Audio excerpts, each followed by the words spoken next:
Yes, so it's my pleasure to introduce today's speaker, Shumia Wang. This is her fourth year as a PhD student at Purdue, and she's going to talk about a topic that's very important for the use of the cloud when without having to trust cloud servers. Yes. Hi everyone, I'm Shumia, and now I'm a PhD candidate working with Professor Atala. And today I'm going to present on my thesis topic, which is secure and private outsourcing to untrusted cloud servers. So first, I will present the motivation of outsourcing to cloud servers. And then I will present some techniques for general storage outsourcing and the techniques for computing without sharing, just in case that some of you may not be familiar with the topic. And after that, I will present our research problems on this, which includes the shape-based feature extraction, the generalized matrix multiplication, and the server-aided secure and efficient co-design system. So, why do people use remote servers? I think there are a lot of reasons. For the clients who have very limited storage or battery life, as sensors, smart card, and cell phones, they don't have the ability to store a large database locally. So that's the reason why they want to use Amazon's products as S3 and other NoSQL services. They want to store their data at a cloud server, and later they will access the server, and to get back to retrieve their data. That's the first case of outsourcing, which is called storage outsourcing. Okay, and another kind of server we want to do computational outsourcing, and such servers, they are limited in the computational power. They may like to use some products as the Google computer engine, and with such products, they can develop some code online and input their data, and then the Google servers will do all the computational work and return their data, return the results to the server, to the client. So that is called computational outsourcing. Okay, and another kind of clients may be lacking of softwares or professional supports. So such servers and such clients may want to use some products as app engine, which provides them many powerful development tools and SDKs. So I know a lot of companies that hold their online developing hackathon every year, just to encourage their software engineers to use such cloud remote servers for development. And some clients may want to use a cloud server as a third party in the secure multi-party computation setting. I will give examples of this in our research problems. Okay. So as we can tell that using the cloud servers has so many advantages, such as they can reduce their costs, and it's very convenient, and they don't have to care about their SDKs and the management of their databases. So, but a lot of clients are still not willing to use cloud servers. That's because they do not want to review their information. So there are a lot of information reviews in the outsourcing setting.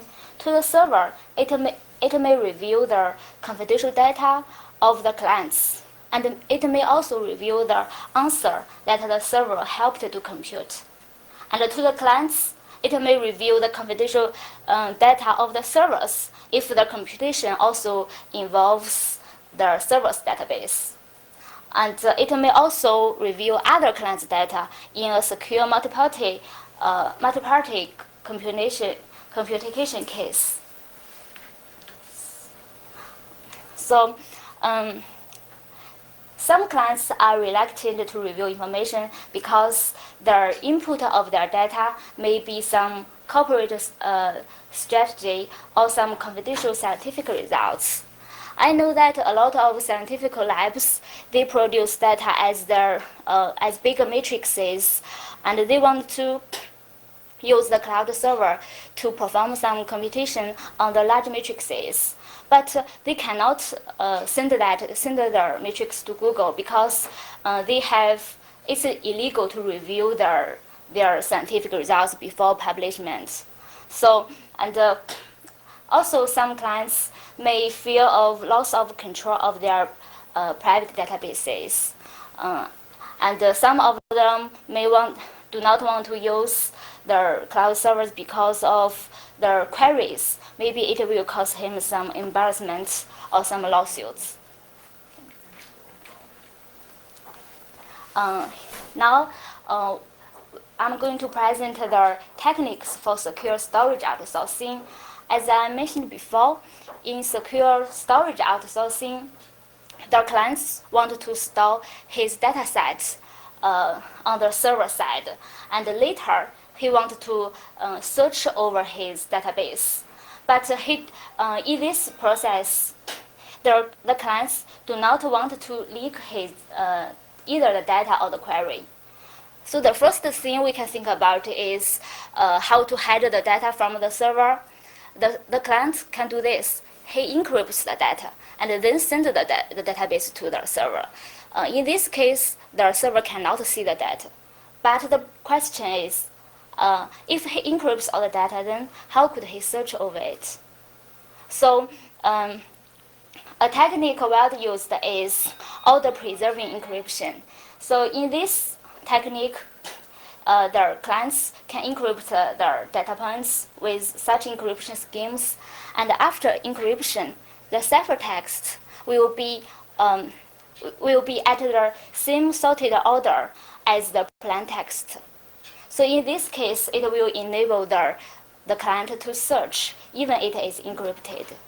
But as we can tell that this kind of schemes can leak the order of the client's data. So it's some kind of leak, but it can protect of the data values, the real data values. And another kinds of techniques are tree-based. So in these kind of techniques, the client's partitions its data set using techniques as KD tree and organize them as trees. And then the client encrypts the tree node by node and send the whole tree to the server. And when the client want to search in the database, he first fetches the root of the tree, and then he decrypts the root of the tree to see what informations are in the left subtree and what informations are in the right subtree. And because he knows his query, then he will follow the subtree that contains his query and go down level by level. So such techniques, usually such techniques will involve log n rounds of client-server interactions. And another technique that is well used is called basketization-based techniques. And in such solutions, the database are grouped into many baskets, and these will use the clustering algorithm in machine learning, and they cluster the data points into groups, and then divide the groups into baskets with basket IDs, and they will store the basket information at the client side. So in these solutions, it will demand some storage at the client side because he has to save some information for each basket. And another way is to secret transform of their spatial data. If the clients want to store spatial data, he can use some secret transformation functions of these data, transfer them into real values. And when they want to search, they just transform their queries. And this will involve some functions as Hilbert functions, which will provide the clients a way to query after transformation. Okay, so related work to the secure storage outsourcing, I have recommended reading is in their blog called Outsourced Bits. There are articles on the blog and introduces the current context of secure storage, how to search after encrypting, like that. Okay, and for the secure storage outsourcing, there are many applications as emails. So we all know that nowadays the email providers as Gmail, they do not encrypt our email contacts. So if you send somebody an email, actually the Google servers will store them in plain text. That's because this will enable us for quick search. Because in the email, we often search some keyword, so say homework, like that. So if you encrypt everything, then it's not easy for search. But such techniques in secure storage outsourcing, if the efficiency of the techniques can be improved, then we can apply them into the email products, and we can use them into the privacy preserving data mining and location dependent query processing for spatial data. And here are some techniques for secure computational outsourcing. This is also called server-aided computation because in this process, we are sending the input to the server, let the server compute, and then get back the results. So it's called server-aided computation. It's similar. In some ways, it's similar to the secure multi-party computation. Because the computed answers in both settings are of the same quality as if the private inputs had been fully shared. So they want the exact answers in this way. And their other requirement is in both settings is nothing is revealed other than the agreed upon computed answers. So they do not reveal their inputs, all the answers that they do not want to share. So this is the same thing. But outsourcing has additional assumptions than secure multi-party computation. The assumption is they assume the clients are always weak, so the servers are powerful. We want to put heavy lifting. We want the server does the heavy lifting and minimize the client's work. And another requirement is that we have to decrease the communication cost. So usually constant round of interactions between the server and the clients is desired. That's why the tree-based techniques are not so popular because they use log round of interactions. It will cost much more time. And so if we want the server to compute the values for us, we need techniques to hiding the values while enabling the server computing. There are some techniques to hiding the value, and we will use these techniques in our approaches. So these are just the building blocks. The first way to hide the value while enabling computing is additively splitting and sharing. So if the clients have a value x, and he can additively split it into two numbers. One is x prime, the other is x dot prime, and the sum of them is x. So if one party has x prime, another party has x double prime, they cannot get the value of x. But if they are willing to collaborate, then you can get x. So more generally, a Kn threshold scheming is that the value x is partitioned into n shares, and any more than k parties can recover x very efficiently, and any parties holding less than k shares cannot compute x. So that's the additive splitting scheme. And another technique is the homomorphic encryption. So in homomorphic encryption, the server can compute without seeing the true values. For example, there are two values, x and y, and the clients can send e of x and the e of y to the server. Of course, the server does not have the decryption key. And the server can do a multiplication on the ciphertext of them, and which will give the server the encryption of x plus y. So this is the additive homomorphic encryption. There is another kind of homomorphic encryption called multiplicative, which means it will give you the product of x, the encryption of the product of x and y. Okay. And the third technique is secure circuit evaluation. This is a little complicated, so I will explain it into details. So the input of this is a function f and f x y, which this function is known to both parties. And x is the input of one party, let's say Alice, and y is the input of the other party, let's say Bob. So they want to compute f, x, y without leaking one party's input to the other. So how can we do this?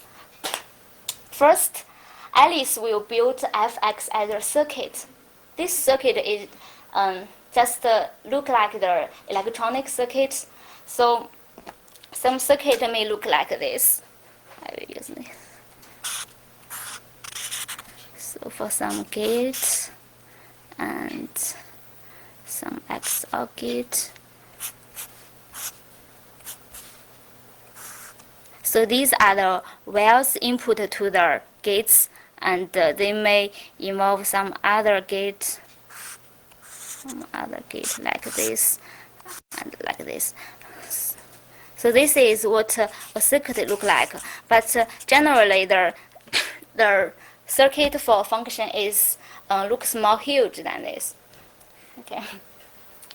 So Alice built this circuit, and then Alice chose two encodings for each wire. So there are, in this example, there are 1, 2, 3, 4, 5, 6, 7 wires. Alice should choose the encoding for each wire. Let's say this wire is called W. So Alice should choose a random binary string as W0, which represents the 0 value, and another W1 represents the 1 value for this wire, just for this wire. And for different wires, she just choose different random strings. And this is how Alice represents a wire. And for a gate, for any gate, Alice store four values for it. So let's take an example as an AND gate.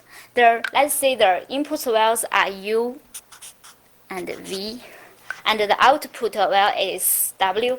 And Alice store 4 values to represent these gates, which are shown in the slides. So the first one is E with some message. Here I use OK, just denoting that whether the decryption is successful or not. E, OK, and concatenate with W1 with the encryption of this message with the key value U1 and V1. So why do we do this? It's because if some party has the encoding value of U1 and V1, let's see here has U1 and V1, which means the input values are of is 1 and 1. Then he can use these two strings as keys to try to decrypt all the 4 values. And we can see that they are encrypting with different keys, so only one of them can be decrypted. And by decrypted, it means it will show a message OK with some other random strings. And we can see that if you use U1 and V1 to decrypt all these 4 values, the first value will be successfully decrypted, and it will give you W1. So you cannot know W0 in this way. You can only know W1, and for the next gate, W1 will be part of the key to decrypt for the next gate. So that's how it works.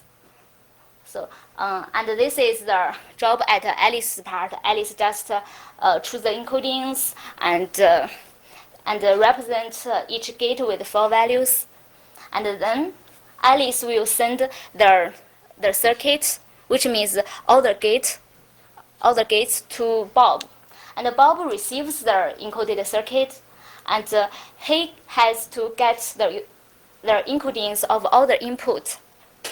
And we know that the input there are 2 kinds of input. One is from X, Alice's input. The other represents Y, which is Bob's input. So for Alice's input, Alice can just hand Bob the encoding of her own inputs. Because the encoding of the input will not leak the real value. Bob does not know the encoding of each wire. So you send Bob, if you send Bob U1, Bob will not know it's U1 or U0 because they are randomly chosen. Okay. But for Bob's encoding, they have to perform an oblivious transfer to give Bob the encodings of his input. And we know that with oblivious transfer, Bob can ask Alice for either, let's say V is Bob's input. Bob knows the current V, the input should be 1, but he can use oblivious transfer to ask Alice for U1 for V1 without letting Alice know which one U1, V1 or V2 Bob got. Okay, so and then Bob knows all the input to the circuits, and then Bob evaluates the circuit gate by gate, as I showed earlier, and get the encodings of the output wires, and then they work together to translate what the meaning of the output wires to the values. This is how it works. So the secure circuit provides us a tool to let 2 parties compute a function together without leaking their private input. Okay. And now we are ready to present our research on outsourcing the shape-based feature extraction of images. So this problem is to find where are the appearances of basic shapes in a given image. This is widely used in the computer vision for detection purpose. So, for example, we can use this algorithm to detect specific shapes in a database of satellite images. You can find where are the straight lines and where are circles in the images. And the current algorithms involve heavy computational burden on a local computer. If you use a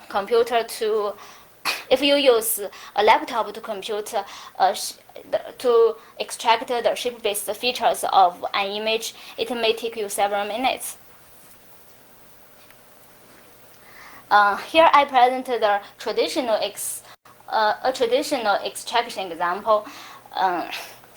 The so the left image is the original input image.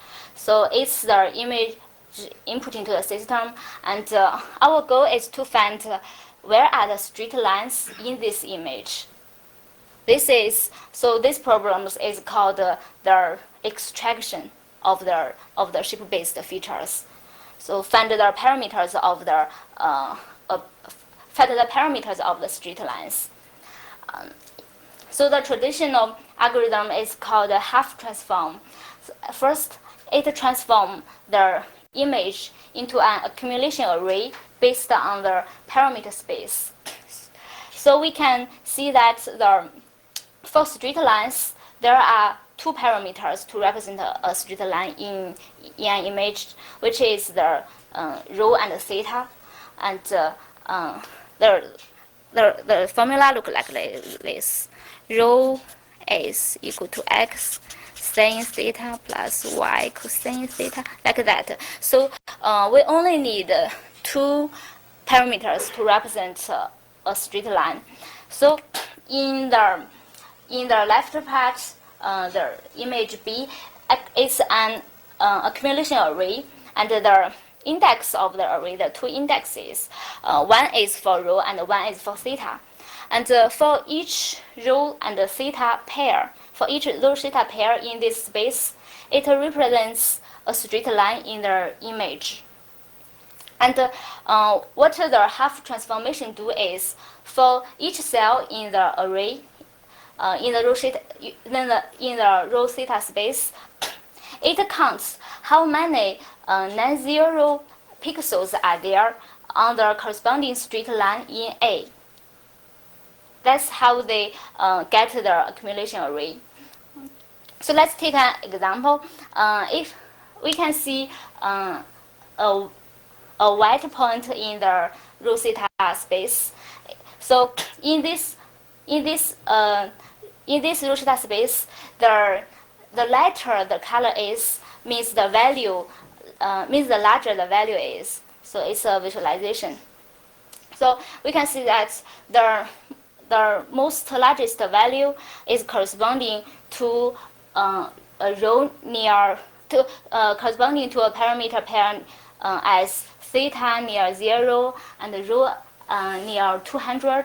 And if you draw this line on this picture, on the left side picture, you will see that this is the vertical line, and the other white point in the rho theta space is corresponding to the other line. So it's just a mapping from an image to the parameter space to the parameter space of the straight lines. So the claim here is, for this algorithm, each local maximum cell in the accumulation array is corresponding to a straight line in the image with parameters as the indexes in the array. So in this case, we can reduce the problem to find a straight line into finding maximum cells inside an array with real values. Okay. And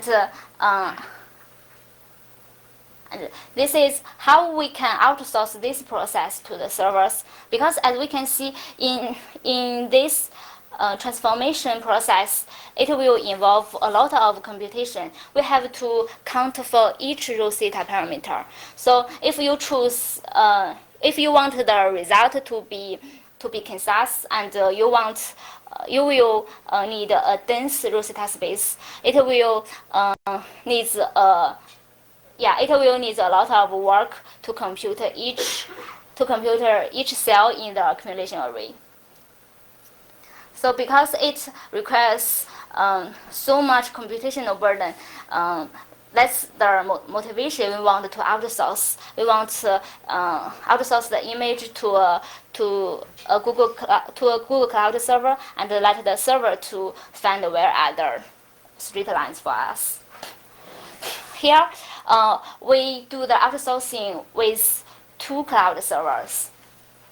And first, the client, here in the picture, I show it as a data owner because there may be a lot of clients. They all can access the results. But in the picture, I show data owner, which is the clients who originally has the image, and the data owner first additively splits the image into two shares. Here, he splits the image pixel by pixel.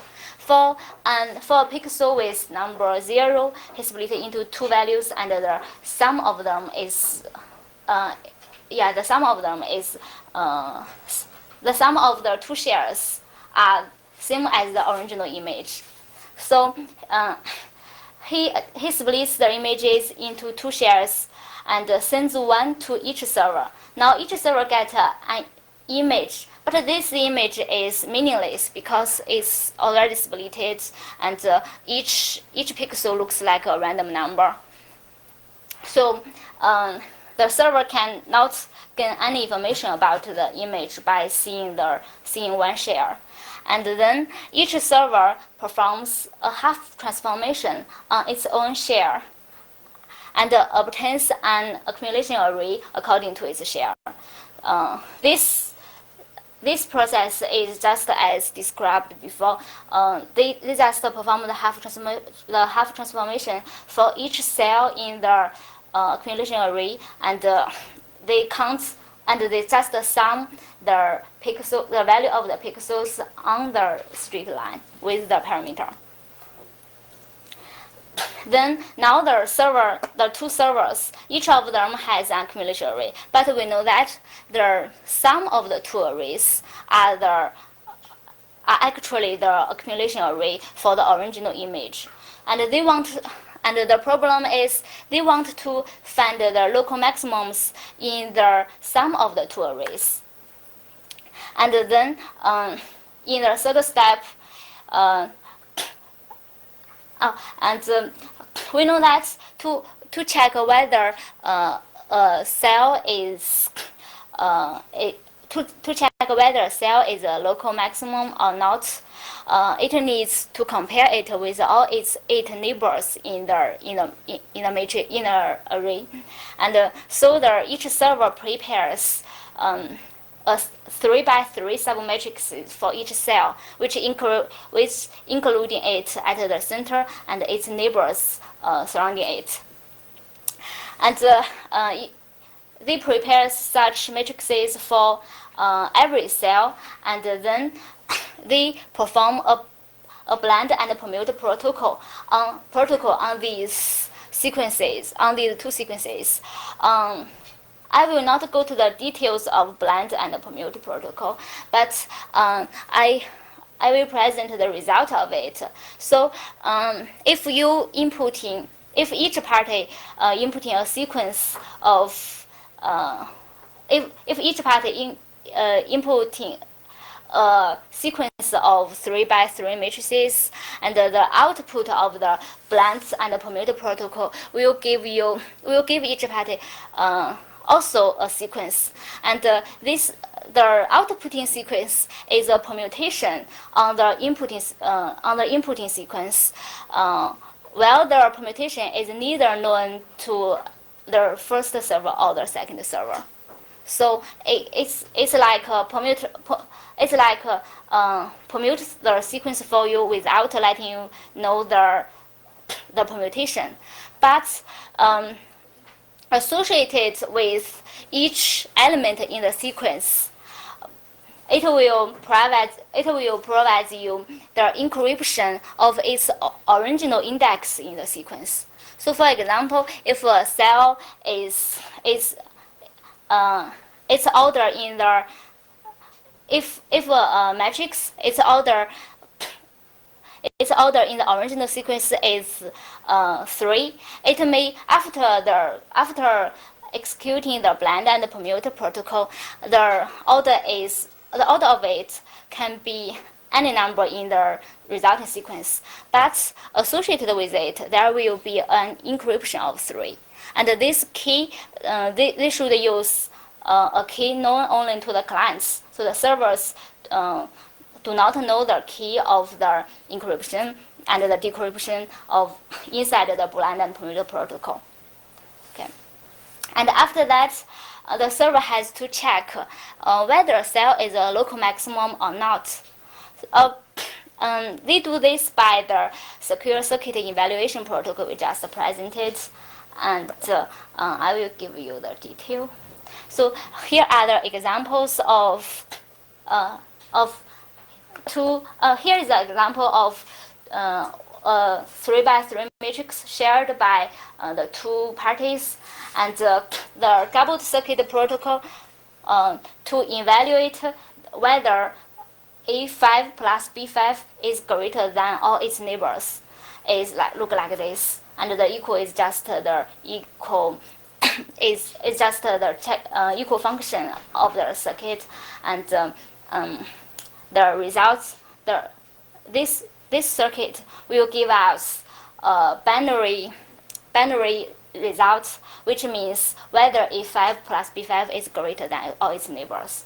So the server 1 and server 2 perform such circuit evaluation protocol for each submatrix and find whether the centering cell is a local maximum or not. If it is, then they store the encryption of its original index in the matrices, and if it is not a local maximum, they just discard the matrices, the small matrices. Okay, so they collect all the submatrices with their index information that have a local maximum central cell, and then at last the clients can interact with any server to get back the results, because the client knows the key to decrypting the indices in the sequence, so he can get back the indexes in the original matrix, and this will give them the row theta of the straight lines.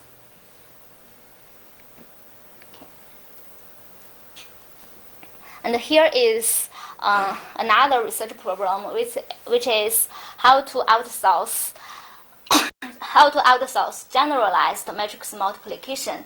The input to this problem is two n by n matrices A and B, which are holding by one client, and he wants to use only one server to compute the generalized product of A and B, denoted by C, with the multiplication defined by min plus, plus min, or min max.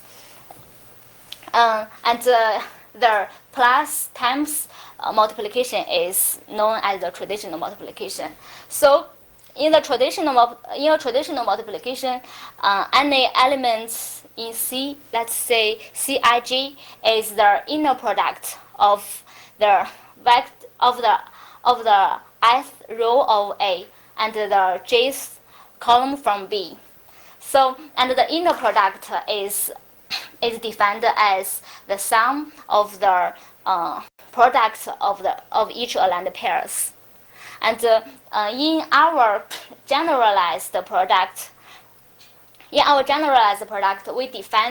just modify the definition of the inner product. For each inner product of two vectors, the mean plus inner product is the minimum of the sum of each aligned pairs. So, and similarly, you can define the other two. And I think mean plus is more popular used as in the all pairs shortest path. So in the algorithm to compute the all pairs shortest path of a graph, we use this mean plus multiplication to iterate on the input matrix. So this is well used. So in this talk, I will only introduce how we compute the mean plus, and the other two are similar but with different functions. And you can, if you are interested, you can check it in the paper. For mean plus multiplication, the client in this protocol, the client performs a test for each possible value of the cell in the result C. So we have a range of all the possible values, and we call it a sigma. This is a parameter to our protocol. So the client check for each possible value. So a test is performed for all values from 0 to 2 sigma minus 2, and the test for value t is like this. For each cell in A, we expand it into a row vector with sigma length, because this is just written as.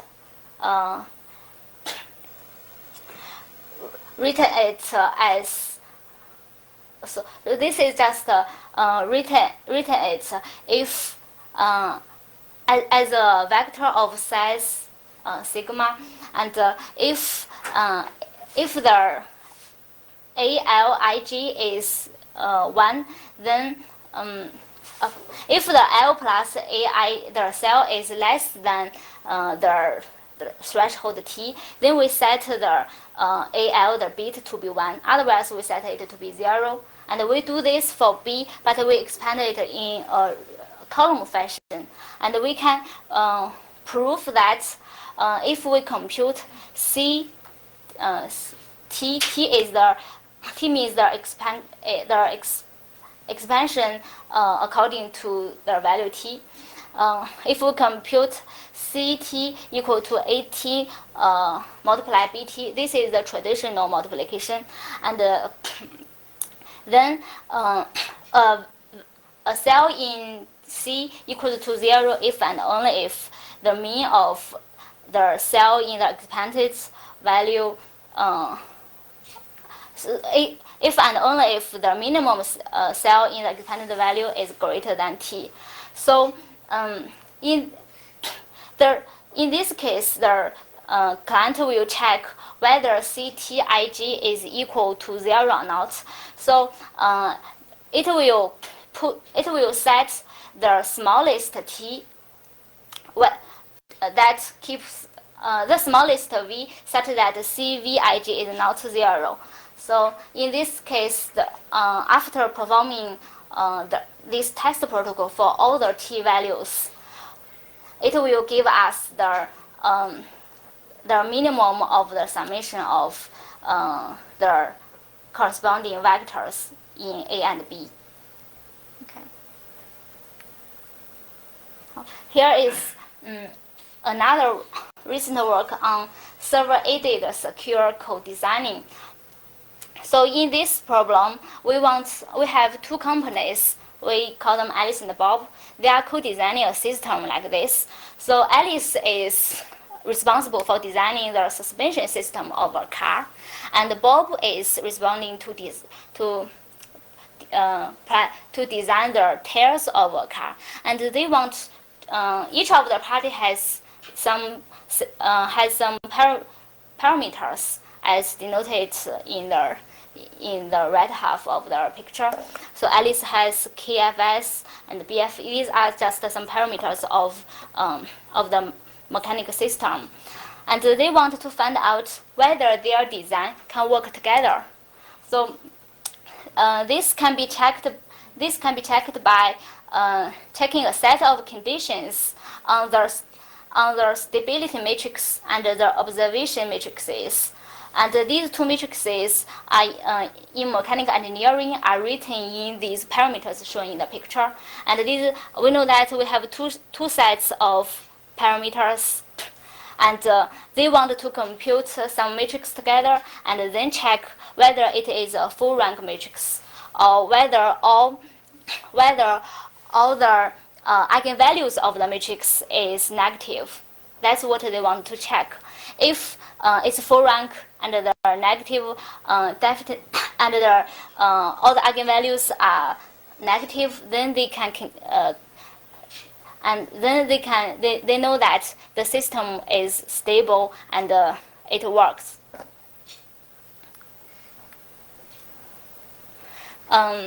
Here is our security assumption about this co-designing system. We assume that adding a large value to add a large random to a value hides the value, and multiplying a non-zero value by a large random hides the value. So, and at the beginning of the protocol, Alice and Bob first perform an additive split protocol for all the private input, because we know that the stability matrix is based on the parameters, and the parameters are holding by two parties. So first of all, they additively shares all the parameters by performing an additive split protocol, and then we provide a set of arithmetic protocols, and they are designed as building blocks, enabling Alice and Bob computes on split data with help from a cloud server. And these building blocks provide Alice and Bob compute as addition, subtraction, multiplication, division, and explanation. And also it enables them to compute a split data to compare a split data to 0 to check whether it's greater than 0 or less than 0. And it has been proved that such arithmetic protocols are complete in a computer system, which means if you can do the additions and the multiplication and the comparing with 0, if you can do such operations inside a system, then by reducing other computations to them, you can compute every operation in a computer. So then we provide high-level protocols to reduce the computation to a sequence of such building blocks, and we can reduce a full rank check by Gaussian elimination. And each step we use some arithmetic protocols, and we can also reduce our problem of negative definiteness check into a set of protocols to compute the determinant of matrices. And we know that the determinant of a matrix can be written as a polynomial of the elements inside the matrix. So because we can do the arithmetic operation, then we can evaluate the polynomial and check whether it is negative or not. And we implement this. We implement all the building blocks, and then we do the high-level computations by calling the functions of them, and then we can check. We checked this system. And we test that for some values given by Alice and some values given by Bob. We test whether their system works or not. And this is very fast due to, according to our experiments, we can do this system in about 100 microseconds. So it's very fast. So that's our work on the co-designing system. Okay, that's all. Any questions? Thanks, the speaker first.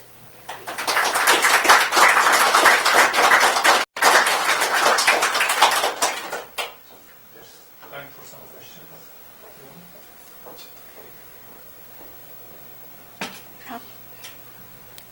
So My only suggestion would be to like, listen to the I'm sorry, could you use your microphone, please? Is that right? I would suggest including some references, I think, to the papers Yes. but Okay. This is Okay. this is I will add the reference papers to the slides and then put it online. online. Yeah. Yeah. I think that's very nice. Very nice work, Shumyao. So she will finish in 4 years.